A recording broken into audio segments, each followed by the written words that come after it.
सौंफ की जो फसल है उसकी बुआई का जो उचित समय है वो है सितंबर के महीने से, सितंबर से लेकर अक्टूबर में। इसकी जो खेती है वो दो प्रकार से की जा सकती है। एक तो सीधी बुआई कर सकते हैं, दूसरा है कि इसकी रोपाई करके भी खेती की जा सकती है। लाइन से लाइन की दूरी 40 सेंटीमीटर और पौधे से पौधे की दूरी 25 से 30 सेंटीमीटर रखी जाती है। RF1 राजस्थान फैनल या राजस्थान सौंफ 101, उसके बाद में राजस्थान सौंफ 125 और राजस्थान सौंफ 143 143। तो ये तीन जो किस्में हैं काफ़ी अच्छी किस्में हैं। 90 किलोग्राम नाइट्रोजन, 50 किलोग्राम फास्फोरस और 50 किलोग्राम पोटास प्रति हेक्टेयर के हिसाब से डालना है। अच्छी किस्म है तो उसका 15 से 20 क्विंटल प्रति हेक्टेयर तक का उत्पादन लिया जा सकता है। जब आप किसी होटल या रेस्तरां में जाते हैं, खाने के बाद आपको सौंफ और कुछ उसमें मिठाई या चीनी के दाने होते हैं, दिए जाते हैं। अब उसकी खेती कैसे होती है?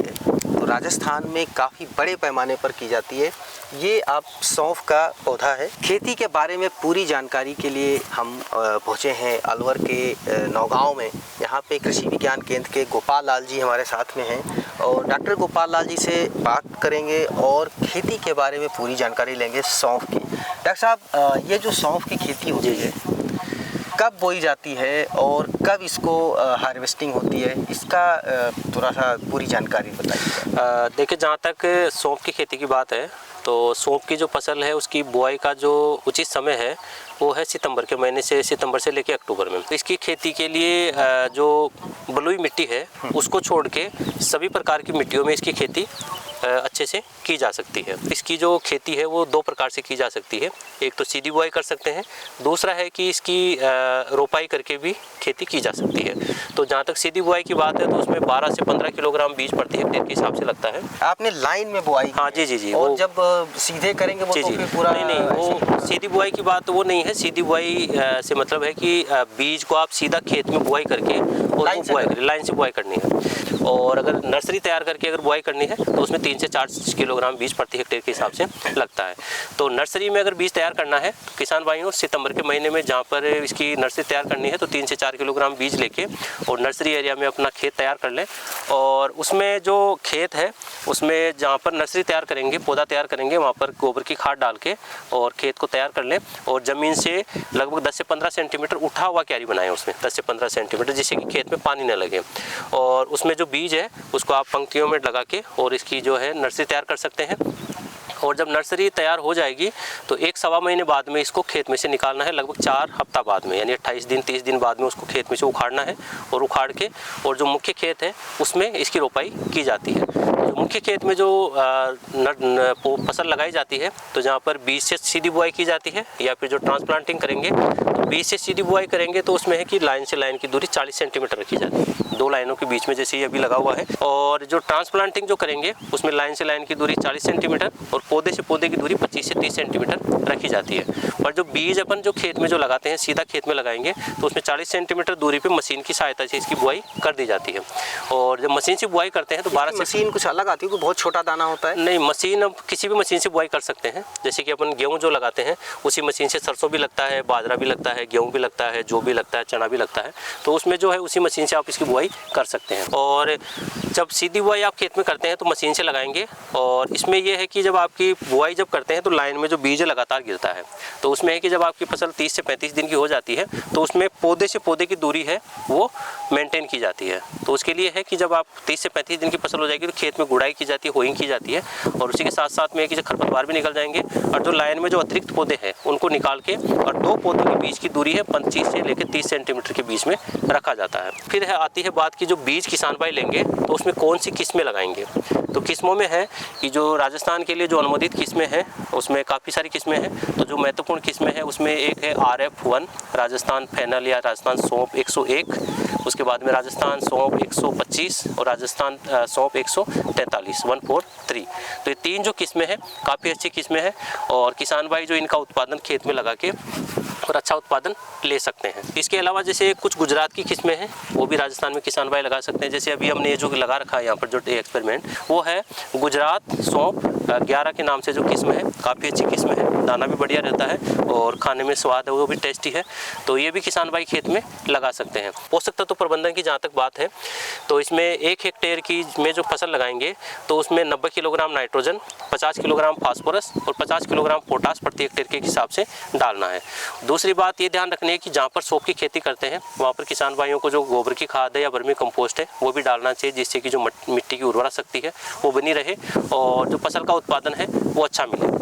इसके बाद में है कि जो उर्वरक है वो किसान भाइयों को कैसे डालना है, तो 1/3 नाइट्रोजन की मात्रा और फास्फोरस और पोटास की पूरी मात्रा को बुआई करेंगे जब खेत में, उससे पहले मिट्टी में डाल देना है और खेत को 3-4 बार जुताई करके कल्टीवेटर या हैरो से खेत तैयार कर लेना है और उसके बाद में फसल की बुआई करनी है। 30 से 35 दिन की अवस्था तक खरपतवारों की समस्या रहती है, तो किसान भाई अगर जो मजदूरों की समस्या अगर नहीं है, मजदूर आसानी से उपलब्ध होते हैं, तो किसान भाई मजदूरों से जो निराई गुड़ाई करवा सकते हैं, खरपतवार प्रबंधन कर सकते हैं। नहीं तो आजकल जो रासायनिक खरपतवार प्रबंधन है वो भी अपनाया जा सकता है। तो उसमें जो पेंडामेथिलीन है, पेंडामेथिलीन नाम की जो खरपतवार नाशक आता है, उसकी 1 किलोग्राम सक्रिय मात्रा प्रति हेक्टेयर के हिसाब से जिस दिन फसल की बुआई करें उसकी बुआई से लेके और 3 दिन के अंदर अंदर, यानी 72 घंटा जब बुआई किए वहाँ से लेके 72 घंटा के अंदर में उसकी बुआई करनी है और 1 हेक्टेयर में 1 किलोग्राम सक्रिय तत्व की मात्रा की आवश्यकता होती है। तो 30% में बाजार में मिलता है पेंडामेथिलीन, तो लगभग 3 सवा 3 लीटर मात्रा 1 हेक्टेयर के लिए पर्याप्त होती है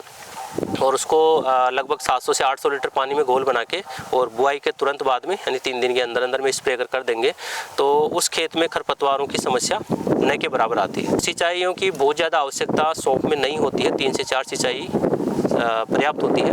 तो पहली सिंचाई जब फसल 30-40 दिन की हो जाए उस समय, और उसके बाद में लगभग 45 से 50 दिन के अंतराल पे 3 से 4 सिंचाई और लगाई जाती है।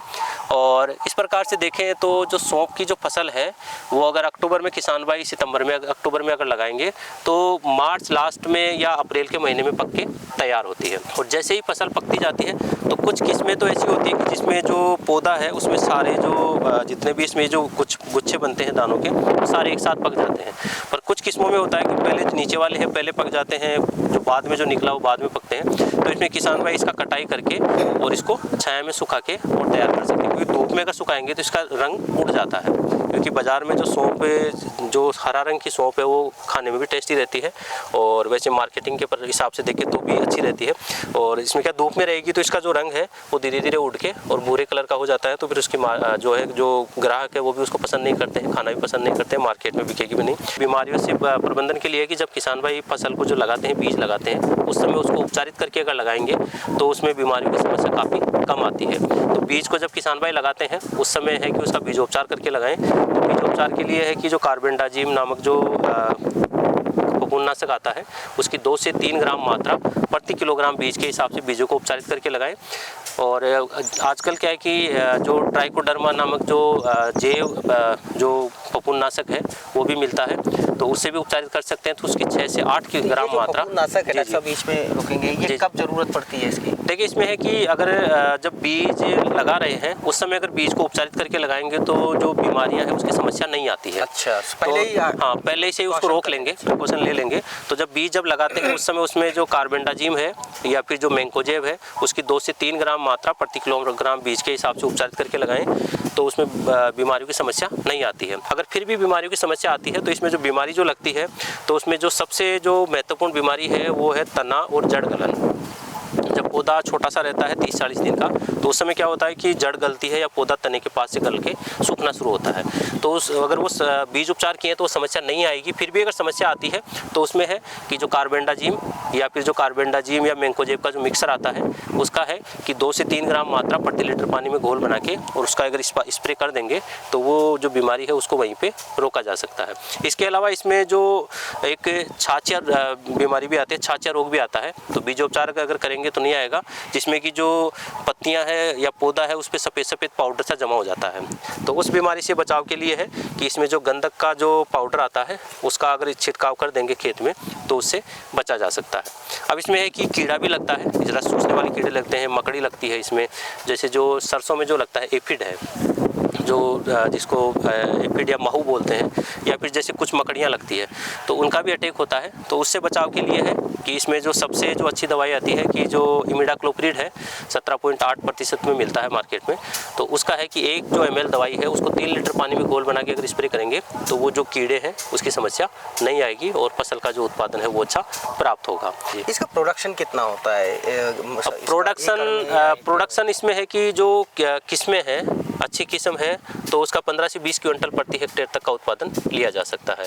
ये सौंफ जो है क्या राजस्थान और गुजरात में ही पैदा होती है या किसी अदर स्टेट में भी हो सकती है? देखिए होने में तो सौंफ है, इस तरह का क्लाइमेट कंडीशन चाहिए। देखिए सौंफ के लिए है कि इसके लिए जो क्लाइमेट है बहुत ज़्यादा स्पेसिफिक क्लाइमेट की आवश्यकता नहीं होती है। जैसे जीरा है तो जीरा में तो क्या है कि उसको सूखा मौसम चाहिए, जहाँ नमी मिलेगी वहाँ खत्म हो जाएगा।